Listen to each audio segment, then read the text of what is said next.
that have accountability and checks and balances that prevent this imbalance from happening. And it's through supply and demand economics, free market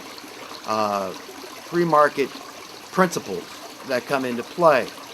In other words, it gets easier and easier to provide the things we not only need, but the things we want.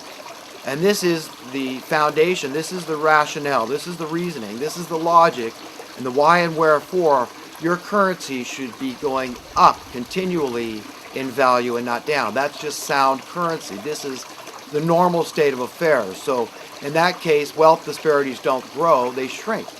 And anybody has to agree that's great. So what is the end byproduct? Is equality. And that is not equality equally poor. That's equality in the sense of equally prosperous. And if everybody was realizing that state of equal prosperity and freedom and us serving one another of our own God-given free will, because nothing's going to stop us from utilizing our talents, that's a great joy and pleasure. King Solomon makes reference to this, about how there's nothing greater under the sun than for a man to go out and do what he does, okay?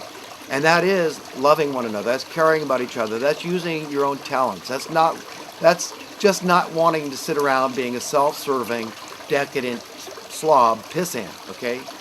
We have an instinct not to be that person, but to be the upright, noble person that goes out and does what he does. And he's a part of the community. He's a contributing part of society. And this is how he likes it. Even though he's prosperous, he doesn't stop serving. Even though he can have anything he wants and do anything he wants at any time he wants. He can live in a vacant house anywhere in the world at any time. Any of us can. We have all access to the same thing. So we don't need to take from the haves to give to the have-nots if we had sound economic principles. It would happen naturally, and I've explained how that would happen, by your currency gradually being worth more and more, until it became a non-issue, till we didn't care about currency. We didn't care about money. But now to revert back to explaining how simply our problems could be fixed. And then I want to go into all the ways this unreality that we live in affects us.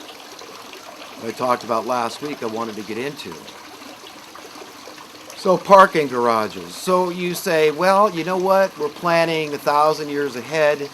We do know people love these sky-rise buildings, so let's plan this view so that we build the tallest buildings where, everybody gets, a view of the bay. Let's say if you're in San Francisco, for example.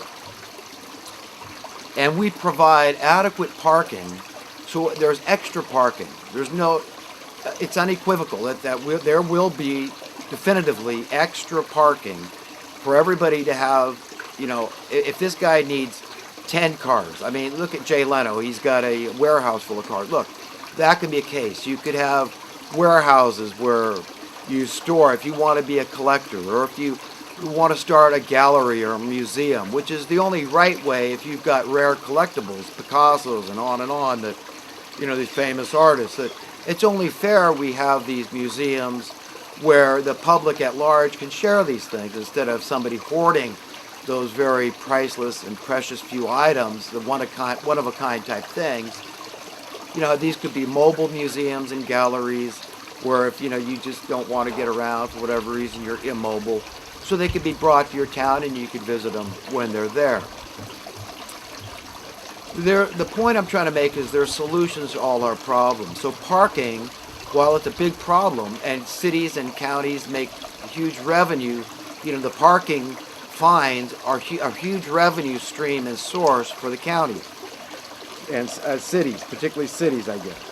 So they don't want to give that up. Not only is it you feeding the meter and they collect all that money, that revenue, but they go and ticket people, which is another huge source of revenue for these people. And then the tow companies, of course, they benefit anytime they have to tow people for illegal parking and whatnot. Parked without your registration fees being paid, that sort of thing. Your car being picked up because you got too many unpaid tickets. Any number of things can happen that's going to involve the tow company. And understand that anytime you've got a problem and it's already etched in stone, so to speak, it's solidified, it's cemented, Now it's not in the interest anymore to solve that problem because these jobs pop up surrounding the problem. And the interest of the people in these jobs for job security is that these problems don't go away, that in fact, they are stable and they have job security, and hopefully they even proliferate the problem and giving them more job security, giving them more relevance. And, and so they can charge more because, the problem is growing and, we've got to deal with it. And so, the answer is always pay me more money and I'm going to fix it. So, the parking problem is solved. Traffic. I mean, we could stack all these people going to jobs that don't even need, these jobs wouldn't even exist. If we had a proper economy, if we had a realistic economy, there'd be all these jobs that we wouldn't need to be doing. All the jobs in the financial services industry wouldn't exist. We wouldn't need them. The insurance industry.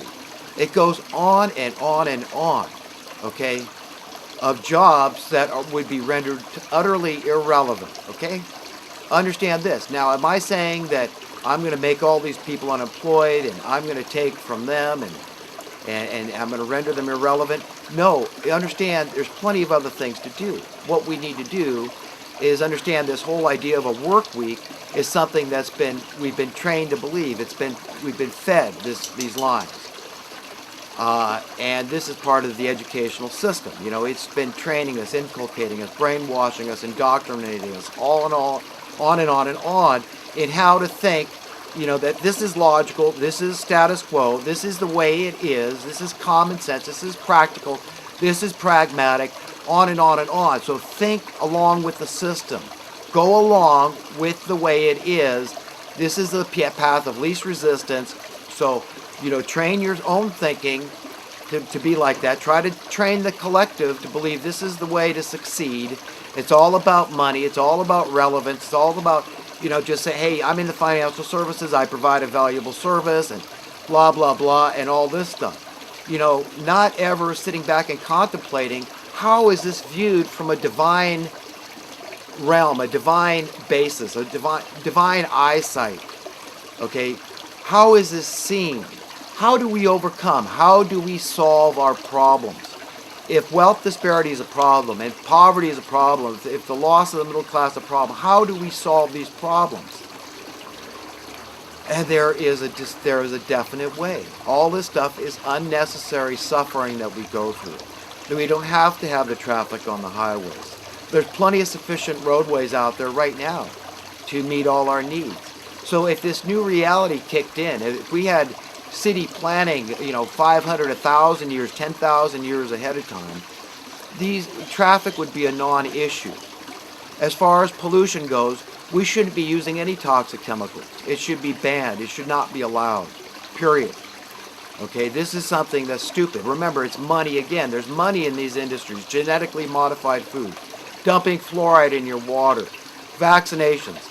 Take out the profit. Look at the abortions. If we didn't have poor women, that abortions would plummet. Okay, so if you want to fix the problem, it's like this analogy I've heard Alex Jones say, people are seeing these dead bodies come down the river all the time in their town, and they say, wow, you know what, we got to learn new ways to deal with all these dead bodies. We need more, coffin builders, and, we need more mortuaries, and we need more people helping to get the bodies out of the water because they keep coming and coming. Instead, that's dealing with the effect instead of saying, let's go upstream and deal with the cause. What is causing all these people to die and come floating down the river? And that's what I say, is keep our focus on the causes of our problems. We're all getting hung up in the effect.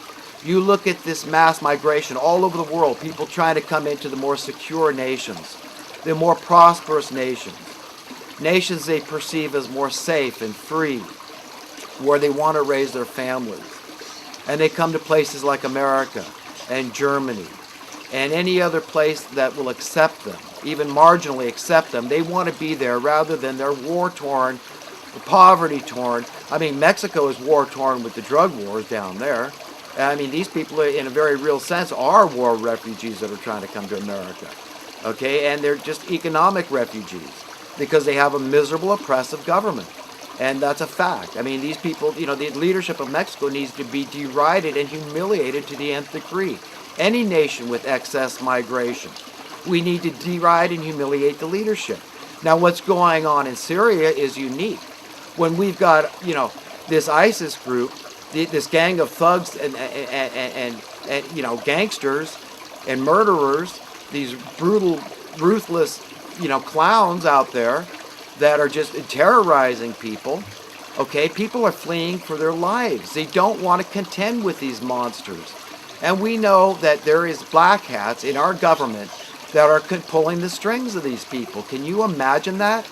And Saudi Arabia is behind a lot of this stuff as well, financing this. Is Israel involved? I mean, we don't know what's going on here. They don't want us to know because in knowledge is power. And when you are empowered with that kind of knowledge, you want to put your foot down. Our fighter pilots want to go after ISIS when they have an open shot. They can wipe these guys out. And I am a pacifist. I hate violence. Like the Bible says, I mean, you should hate the clothing stained by sin. And if there's one sin that is stained, that stains the soul of man, the metaphorical clothing, it is the bloodshed of another human being. And it's written that the soul of God hates those who love violence. So believe me, I don't take the idea of using violence lightly against another. But there's times when you got to say, my God, help us. Why have you forsaken? God will say, put your big boy and girl pants on, put on the full armor of God, and go out, protect and defend. Do what a man has to do. Okay, it's okay. If somebody's forcing your hand and saying, no, you're going to have to kill me or else I'm going to keep chopping heads off and killing innocent people, then you do what you have to do. I mean, it's only the hand of Satan at this point that's restraining this situation from ending, and letting these Syrian people return to their homeland. You think they want to flee all their worldly possessions and their homes, their roots? Would you like to do that? Who would? So let's have a heart and understand what's going on here. This is evil. Let's go to the cause of the problem. Go to the cause. Blame rightly, judge correctly here. So I digress, and I'd like to, for a second, go back to other issues that, about this overpopulation. So when people come up to me, and I hear this mass ignorance everywhere. I mean, look at Mark Dice going out on the streets and getting people to want to ban the Bible. I mean, it's confounding. It's absolutely, it's frustrating to the nth degree, okay? That people are so ignorant. I mean, ISIS, they want to go back in history and they're teaching their followers. These are the Crusaders. These are the ones that oppressed us so many years ago. This is our chance for vengeance. Look, they tried it again with all these wars against Islam, with, what happened in Iraq, and, all these people are idiots. Look, they're the laughing stock, and now they all admit this was a wrongful war, and Iraq didn't have any weapons of mass destruction. And look how they, failed in just hobbling along in Afghanistan with what they're doing. So, this is our chance for Islam to rise up and defeat the West, when really it's not the West. We didn't want to go to these wars. Okay? I talk about voting for Barack Obama. Hell, myself and everybody else at that time would have voted for Mickey Mouse, as long as he wasn't a Republican after George Herbert Walker Bush. Okay? And I voted for George Herbert Walker Bush in 2000, the first time around. Okay? So listen, folks, don't misunderstand me. I am not loyal to any party. I just vote my conscience, is what we should all do. Communism, socialism, capitalism, none of these words mean anything anymore. Conservative, liberal, none of it means anything. Communism, hell, ever since you've been forced to pay property tax in America, you accepted communism. That's not okay. That's not okay. And America, they started this in California a long time ago with this Jarvis Act, Proposition 13. These people are cunning and diabolical. They think decades ahead how they're going to best manipulate real estate markets. So now it's going across the country. Now you understand that the government, the politicians, those that are employed in that get part of that tax revenue, okay, they're all colluding with this industry, the real estate industry. But it's a snake eating its tail. Then they come off, they subsidize it with the social welfare programs. And they're failing. More and more people fall through the cracks. So they cannot succeed. There's too many poor people being created. There's not enough housing, authority welfare money out there to pay. There's not enough for everybody. Our own native sons and daughters are dying out in the cold, and we're bringing in immigrants from all over the world, and these leaders come off like they're the good guys. They're a miserable gaggle of thugs, murderous criminals. They should all be in jail, or at least ethics rehabilitation centers.